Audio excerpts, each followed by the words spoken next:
आरक्षणाचा लाभ अनुसूचित जातीमधील सर्व 59 जातींना, विशेषतः वंचित आणि उपेक्षित समाजाला समप्रमाणात मिळावा यासाठी हे उपवर्गीकरण करण्याची मागणी आहे।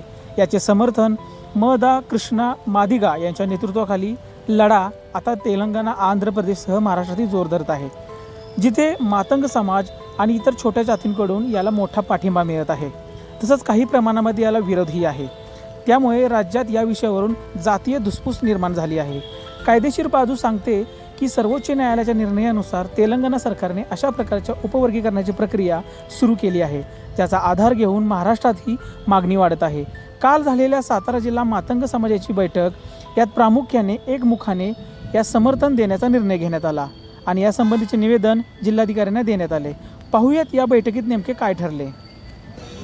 राजश्री शाहू महाराज यांनी 1902 साली शाहू संस्थानामध्ये 50% आरक्षण दिलं आणि या देशामध्ये इथल्या दुर्बल घटकांना समानता लागू करण्याचं काम केलं।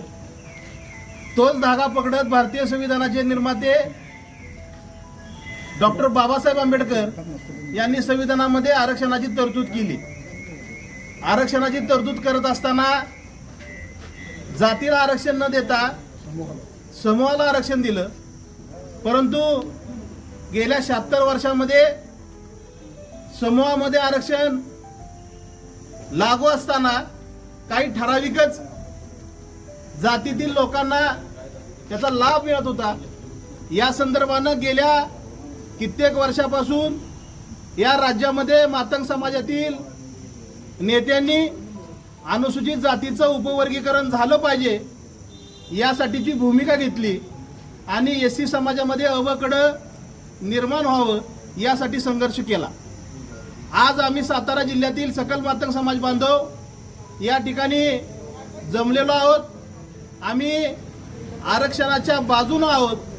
मध्यंतरीच्या काळामध्ये ज्या वेळेस इथल्या मराठा समाजाला, कुणबी समाजाला ओबीसी समाजातून आरक्षण देण्याची मागणी झाली, त्यावेळेस इथल्या आंबेडकरवाद्यांनी ओबीसी समाजाचं आरक्षण वेगळं असावं आणि मराठा समाजाचं आरक्षण वेगळं असावं अशी ठाम भूमिका घेतली आणि आम्ही आरक्षणाच्या समर्थनार्थ उभे राहिलो। त्याच पद्धतीनं आज एससी उपवर्गीकरणाची मागणी मातंग समाजाच्या माध्यमातून होत आहे। ज्या आंबेडकरवाद्यांनी या राज्यामध्ये ओबीसी समाजाचं ताट हे मराठा समाजातील, कुणबी समाजातील लोकांनी हिसकावून घेता कामा नये अशी ठाम भूमिका घेतली, त्याच आरक्षणवाद्यांनी आज भारतीय संविधानाची अंमलबजावणी करण्यासाठी, सुप्रीम कोर्टाच्या निर्णयाची अंमलबजावणी करण्यासाठी अबकडन वर्गीकरणाला पाठिंबा द्यावा आणि उद्या मोठ्या संख्येनं सातारा जिल्हाधिकारी कार्यालय मातंग समाज जमणार आहे। नुसता मातंग समाज नाही तर आरक्षणवादी समाज जमणार आहे। तरी जिल्ह्यातील आरक्षणवाद्यांनी उद्या सकाळी 11 वाजता मोठ्या संख्येनं उपस्थित राहावं असं आव्हान या निमित्तानं समाजाच्या वतीनं करतो आणि थांबतो।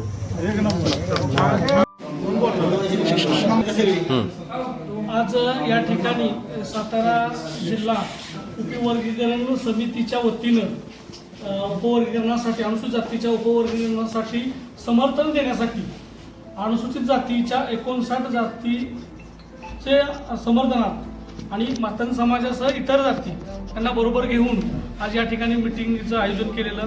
या मिटिंगसाठी विविध मान्यवर उपस्थित आहेत।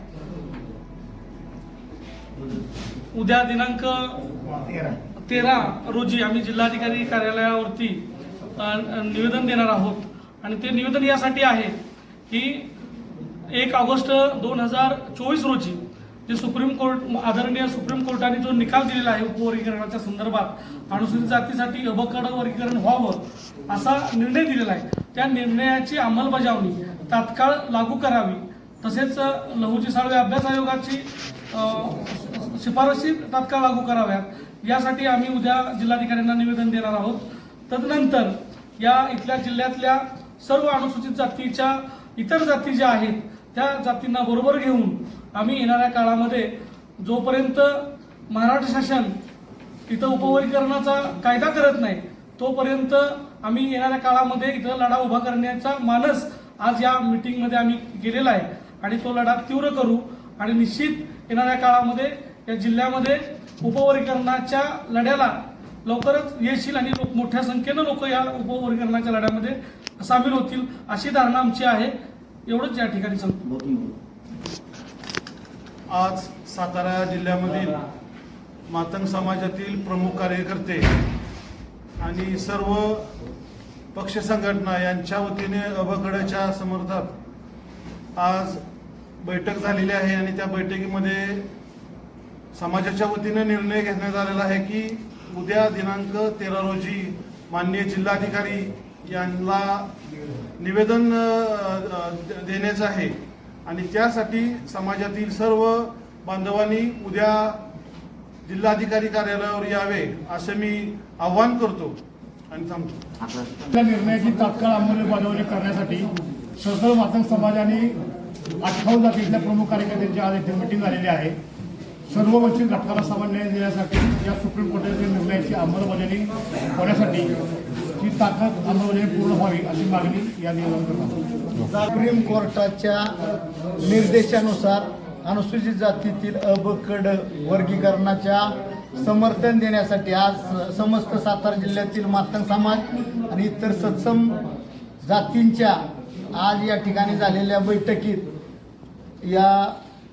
या अबकड वर्गीकरणाच्या संदर्भात देशात ज्या पद्धतीनं कर्नाटक असेल, तेलंगणा, इतर राज्यांनी या अबकड आरक्षणाची अंमलबजावणी केली, त्याच धर्तीवर महाराष्ट्र राज्यात सुद्धा अबकड आरक्षणाची वर्गवारी करून मातंग आणि इतर तत्सम 59 जातीपैकी ज्या वंचित जाती आहेत त्यांना सरकारनं न्याय द्यावा या निमित्तानं उद्यापासून सातारा जिल्ह्यातील मातंग समाजाने आणि इतर तत्सम समाजानं आंदोलनाचा एल्गार आजच्या या बैठकीत पुकारलेला आहे. त्या संदर्भात उद्या आम्ही माननीय जिल्हाधिकारी साहेब यांना निवेदन देणार आहोत आणि त्यानंतर मोर्चा असेल, इतर धरणे आंदोलन असेल किंवा वेळ पडली तर आम्ही महाराष्ट्रातील सातारा जिल्ह्यातील समस्त मातंग समाजाला जमा करून NH4 हायवे सुद्धा आम्ही या ठिकाणी बंद करून आमच्या न्याय हक्कासाठी शासनापर्यंत आमचा आवाज पोहोचवण्याचा प्रयत्न करणार आहोत. जय लवजी, जय वीर.